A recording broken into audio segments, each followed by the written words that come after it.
I cannot believe it is her again. In a wheelchair. Again. But it is her. It is Anna. 15 years. And here she is again in a wheelchair. My heart stops for a moment. Then restarts. Then settles into something I don't quite recognize. Not anger. Not satisfaction. Something more complicated. My name is Michael Storm. I am the Section Chief of Rehabilitation Medicine at Boston General Hospital. And the woman who destroyed me 15 years ago has just been wheeled into my unit. Let me go back to the beginning. Back to when I was just a physical therapist. Brilliant, or so they told me. But still just a PT. Working 60-hour weeks in a rehabilitation clinic. Helping people walk again. Helping people live again. It was good work. Important work. But it wasn't glamorous. And it certainly wasn't lucrative. I lived in a small apartment on the east side. Drove a 10-year-old Honda. Ate dinner alone most nights because I was too tired to go out. I was 32 years old. Single. Lonely in ways I didn't admit to myself. And then, Anna Smalls rolled through my door. She was 24. Beautiful in a way that made you forget to breathe. Long dark hair. Eyes like melted chocolate. A face that belonged on magazine covers. And she was in a wheelchair. Her legs useless. Her spine damaged. Her entire life shattered by a car accident 6 months earlier. The doctors say I'll never walk again, she said. Her voice was flat. Defeated. That's what the doctors say. They're wrong. She looked up at me. Something flickering in those beautiful eyes. How do you know? Because I've been doing this for 10 years.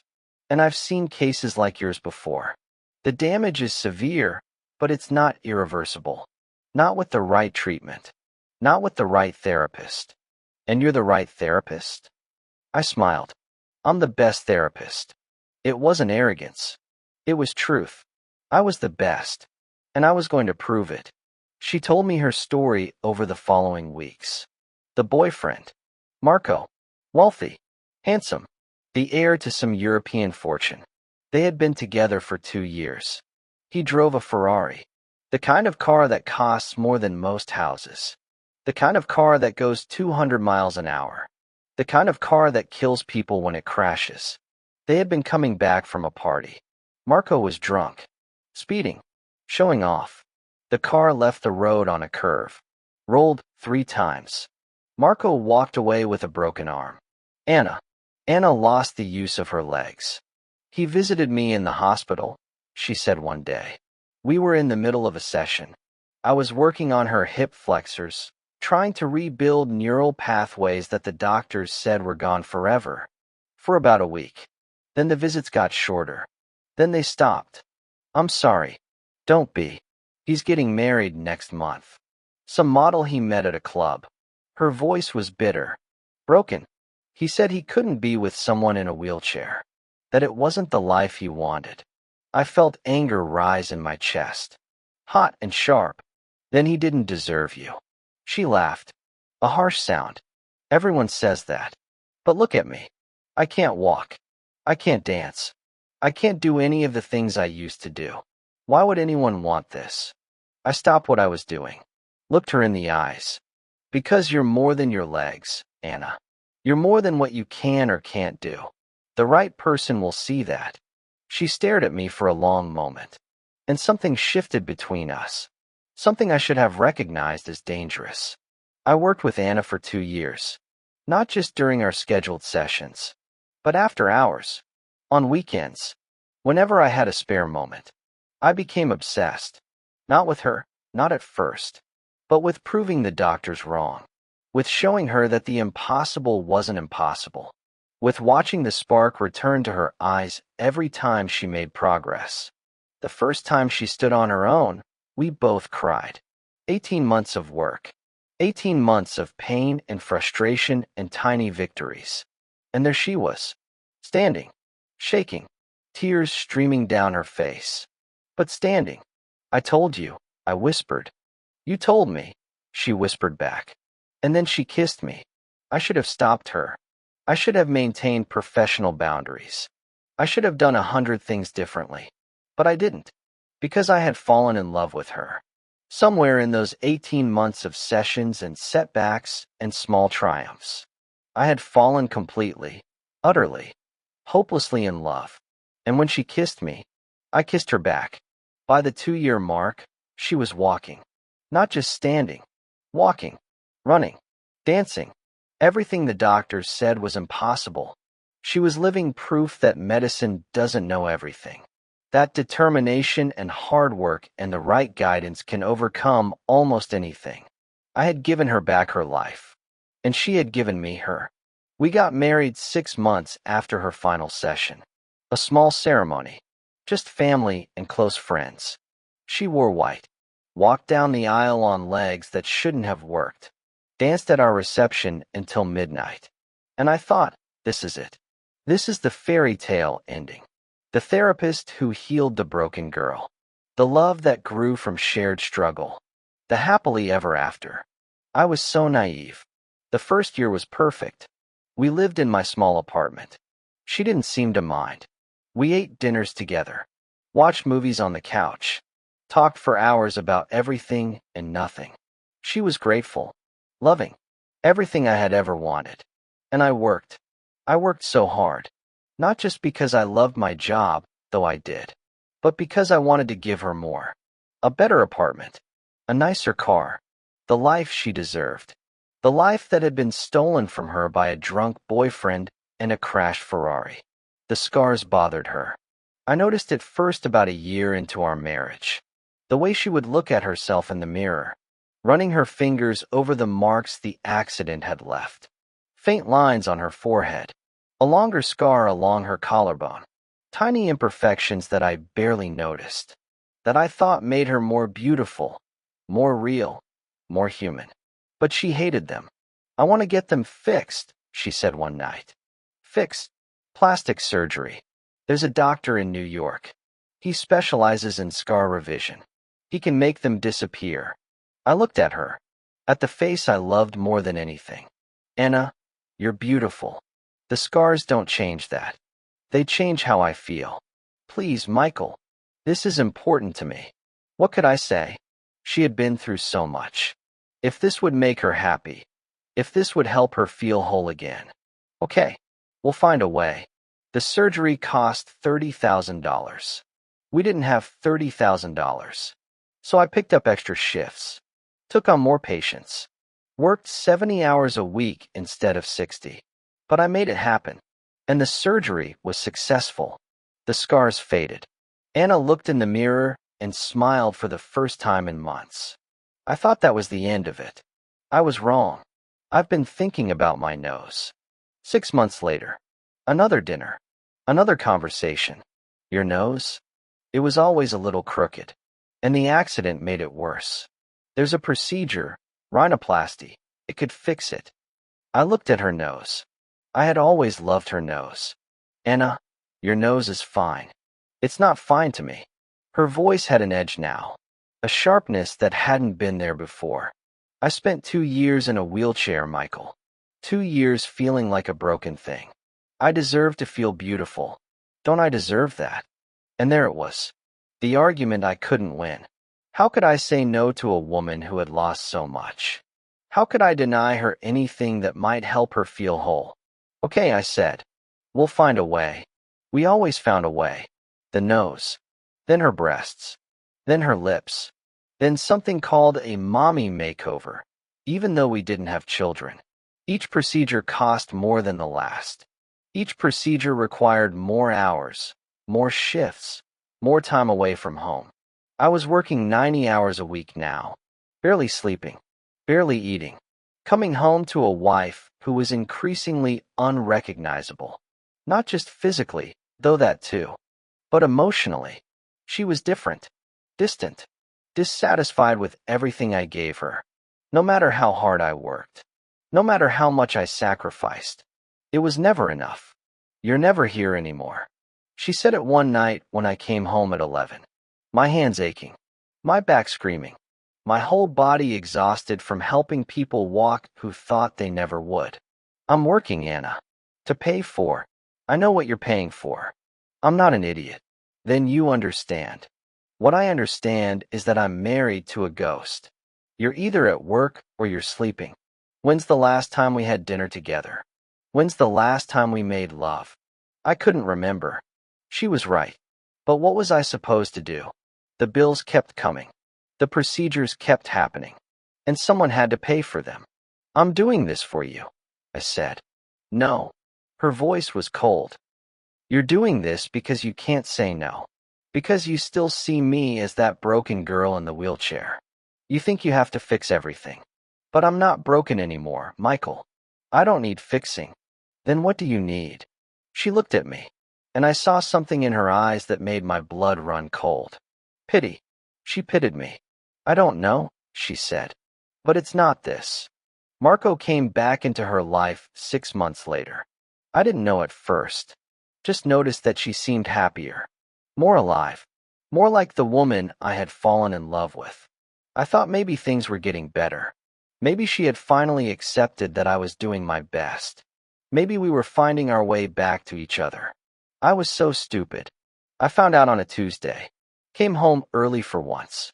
Planned to surprise her with flowers and dinner reservations. Found her packing suitcases. What's going on? She didn't look at me. I'm leaving, Michael. Leaving? What do you? I'm going to Marco. We've been talking. He's divorced now. He says he made a mistake. He says he never stopped loving me. I felt the floor drop out from under me. Marco, the man who left you in a wheelchair? The man who abandoned you when you needed him most. He's changed. People don't change, Anna. I did. You taught me that. Remember? The impossible isn't impossible. She finally looked at me, and there was nothing in her eyes. No love. No regret. Nothing. I'm sorry, Michael. You're a good man. The best man I've ever known. But I'm not living the life I deserve. I'm not living the life my beauty deserves. Your beauty? Anna, I gave you that beauty. I paid for every surgery. I worked myself to death so you could look the way you look. And I'm grateful. Really. But gratitude isn't love. And I don't love you anymore.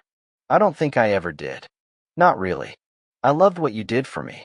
I loved that you believed in me. But she shook her head. It's not enough. It was never enough. She left that night. Took everything she wanted. Left everything that was mine. Which wasn't much. A small apartment. A 10-year-old Honda.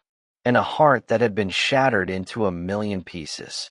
The next few months were the darkest of my life. I couldn't eat. Couldn't sleep.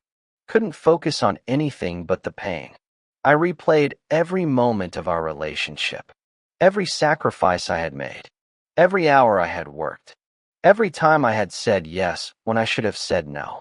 And I tried to understand where I had gone wrong. The answer came to me slowly. Painfully. I hadn't gone wrong anywhere. I had just loved someone who wasn't capable of loving me back. Someone who saw me as useful, not valuable. Someone who needed saving, but didn't want a savior.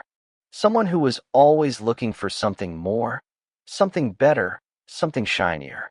And no matter what I did, no matter how hard I worked, I would never be enough. Because the problem wasn't me. The problem was her. I quit my job at the rehabilitation clinic. Not because I didn't love the work, but because every patient reminded me of her. Every success felt hollow.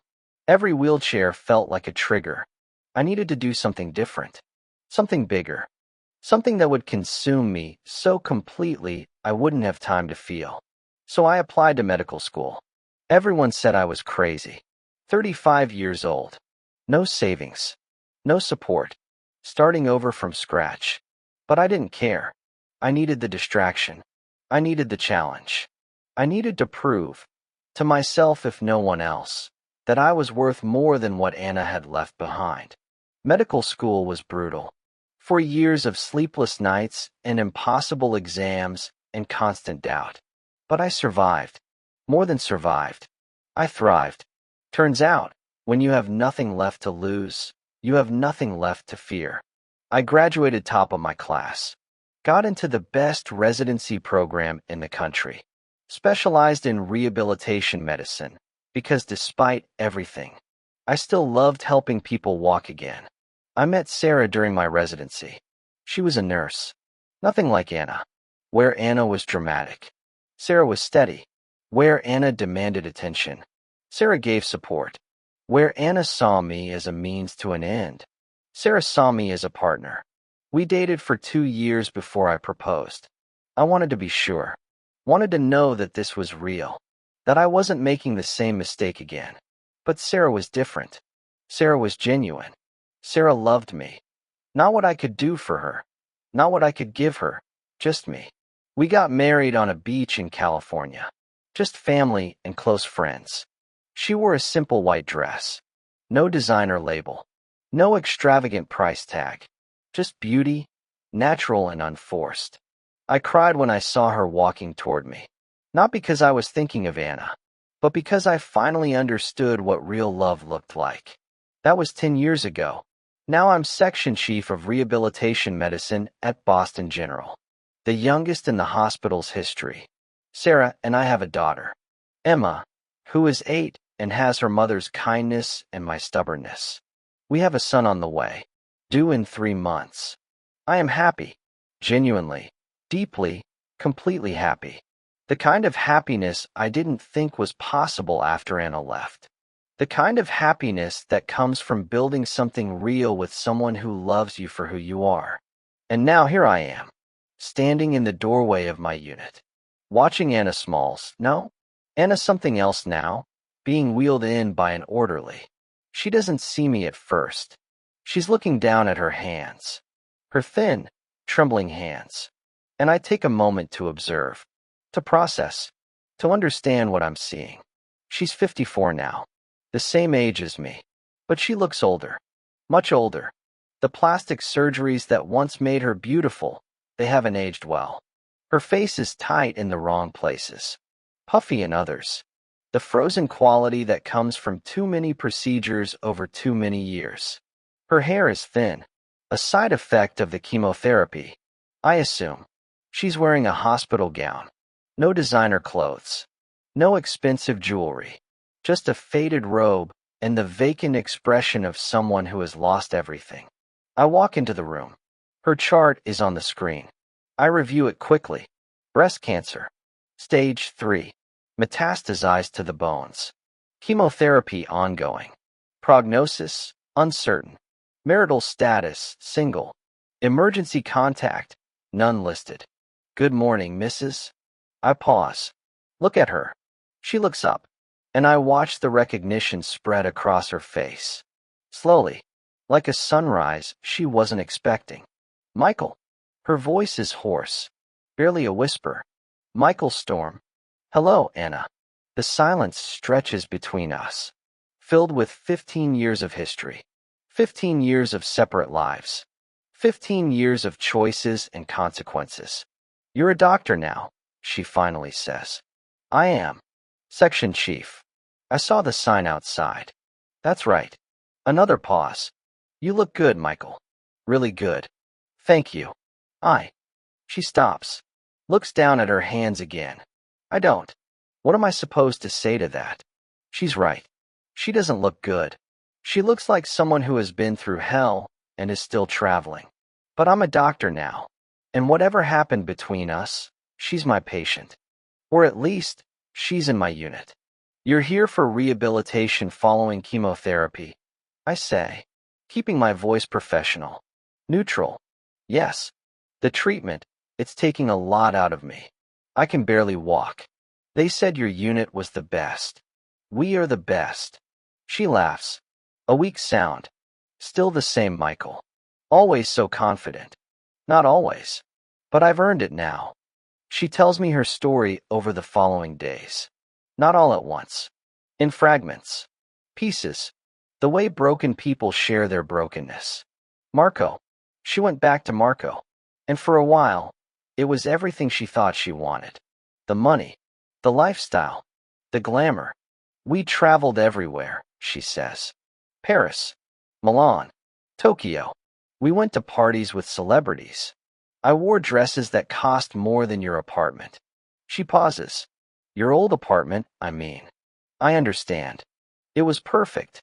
For about 5 years. And then, She trails off. And then I got older. And Marco didn't want older.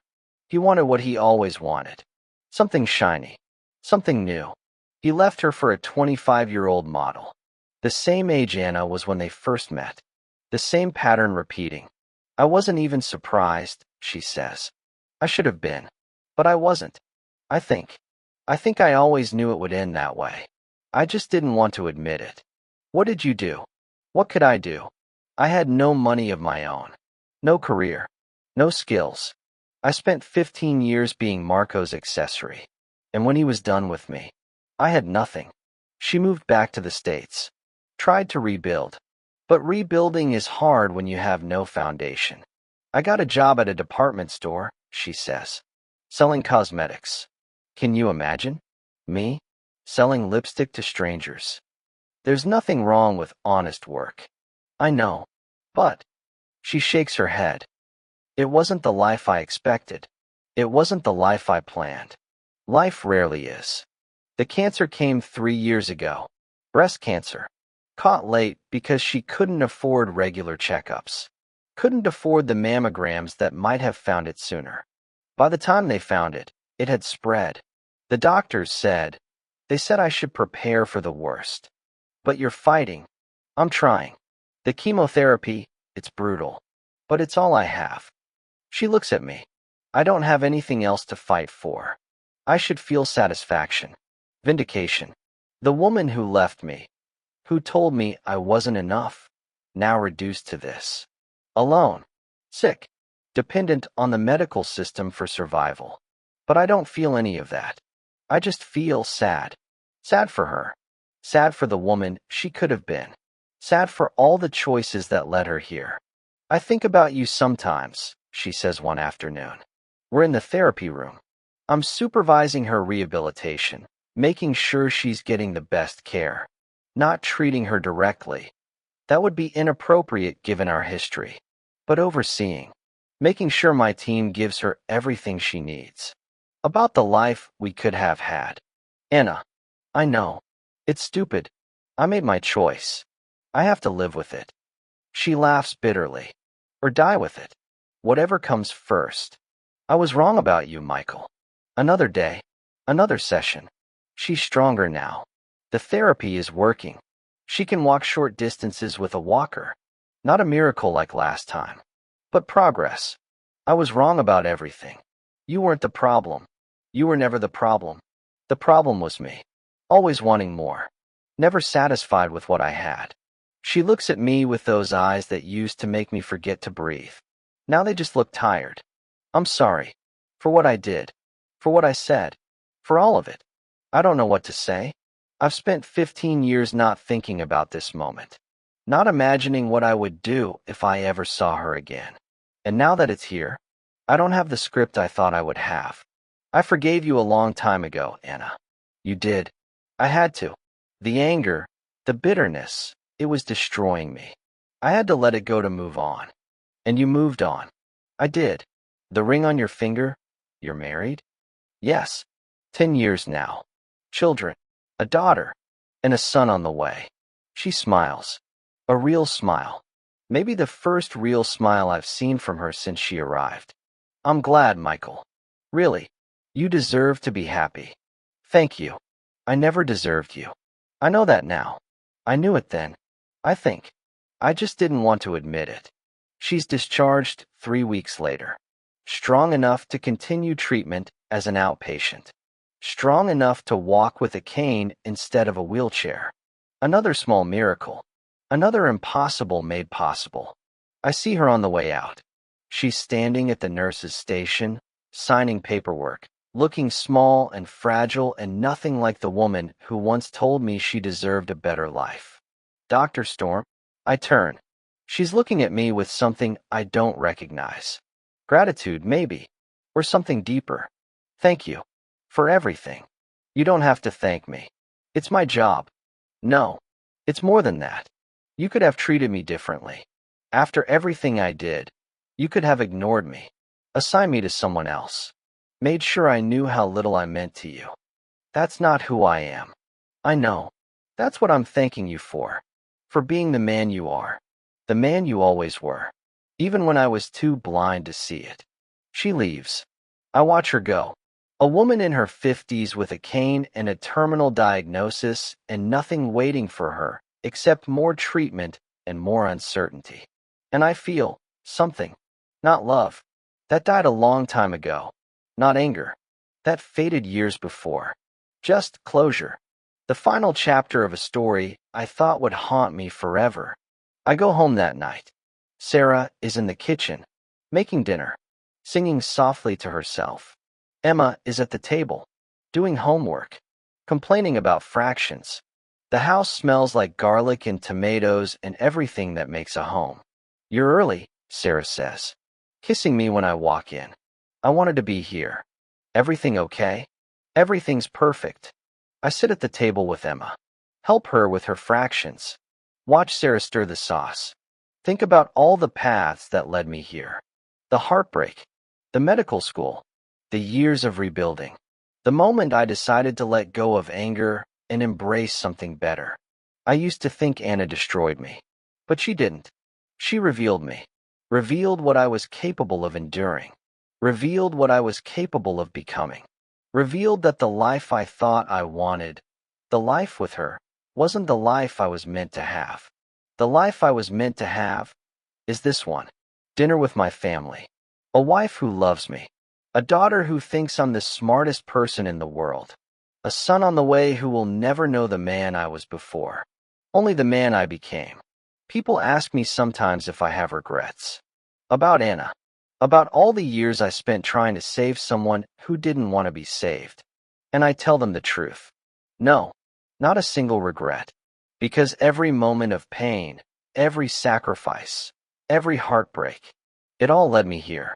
To this kitchen, to this family, to this life that I wouldn't trade for anything in the world. My name is Michael Storm. I am 54 years old. I am Section Chief of Rehabilitation Medicine at Boston General Hospital. I am a husband, a father, a man who learned that the greatest healing isn't physical. It's learning to let go of what was never meant for you and embracing what always was. Anna will continue her treatment. She may survive. She may not. Either way, her story is no longer mine to carry. I've put down that weight and picked up something better, something real, something lasting, something that no amount of money or beauty or status could ever replace.